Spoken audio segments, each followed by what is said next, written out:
Hi everyone, this is Dr. Jacob. Thanks for joining me again for the read-along of my book, In Search of Truth. This week we'll get right into it. I'm excited about this week. We will now move into kind of the reasoning for why I cared so much and why I desired to be more perfect. We will start in page 2 of the author's note. It will be the second paragraph. It should be indented, but it's not. It starts with this quest for perfection. This quest for perfection brought many questions to my mind. The first being, why am I the only one with such a drive to know and understand what is going on? I remember arguing with my religious leader at the age of 12, telling him that if God made me, He also predestined my entire life, and for me to have free will, which my religion claimed I had, I could not have been made by God. Already you can tell I was a troublemaker, and it probably caused a lot of my leaders a lot of consternation. After our conversation, I realized that my religious leader did not know how to answer my questions and did not care to know, which is when I realized not all people had a desire to know. Now you need to realize that I had very good religious leaders, I had very good teachers and parents growing up. Any of them would have done anything for me. But I just started to realize that some people, they didn't care to know what was going on as much as other people. In fact, I found out, most people do not really need to know what's going on. Now, this was a religious conversation I had, but I started to realize as I got older that this conversation was actually something deeper. And it was me asking the question, if you're doing something, why do you not know as an adult? Why do you not know why you're doing it? How do you not know these big questions and the answers to them if this is something that means a lot to you in your life? What we're dealing with is accountability. People who are accountable for themselves and for their life, they will care about what they're doing. They will care about what they think, why they think it, what they believe, what they're doing.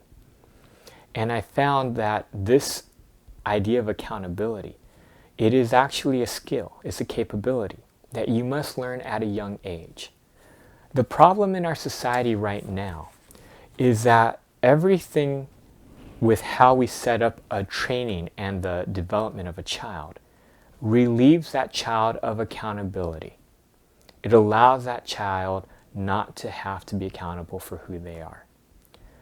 When you look at it, parents tell the child how to live, what they have to do. School tells the child what they have to learn, how they have to learn it, when they have to learn it. Everybody in this child's life is telling this child and making the decisions for this child. And it relieves them of the accountability of having to really make their own decisions and be accountable for the choices that they make. In fact, it's so overbearing, a lot of times children will give up. They won't even care anymore. They will just follow along blindly. When you look at it, the logic is really simple. If a child is told for 20 years of their life what to do, how to do it, when to do it, then when this child gets out on their own, they're going to wait for someone to do what? To tell them what to do. This is what we call a follower, someone who waits to be told what to do.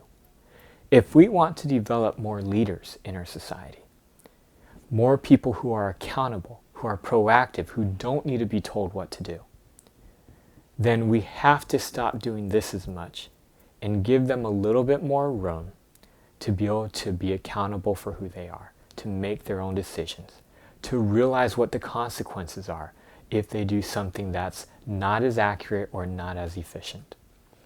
In my life, I realized that I was given this accountability. My parents let me do whatever I wanted. I didn't have to go to church. Hence, I always questioned, why am I doing it? I didn't have to go to school. Hence, I questioned, why am I at school? What's going on? How is this going to benefit me? Because I realized that in the end, it's my life. And this is what we need to start teaching students and children at a young age. Now, even if you're older, this still applies. You should be figuring out what you need to do in your life. Why are you doing what you're doing? Why do you work where you're working? Right? It's a lot harder to figure out when you're older. It takes more time because it's a skill to develop. But if you allow a child to do it when they're younger, they're able to develop into a leader quicker. Now moving on, you can see I took this mindset into everything I did. In high school, next paragraph, in high school I joined a lot of student clubs. Two of them that made an impact on me were Speech and Debate and Model United Nations.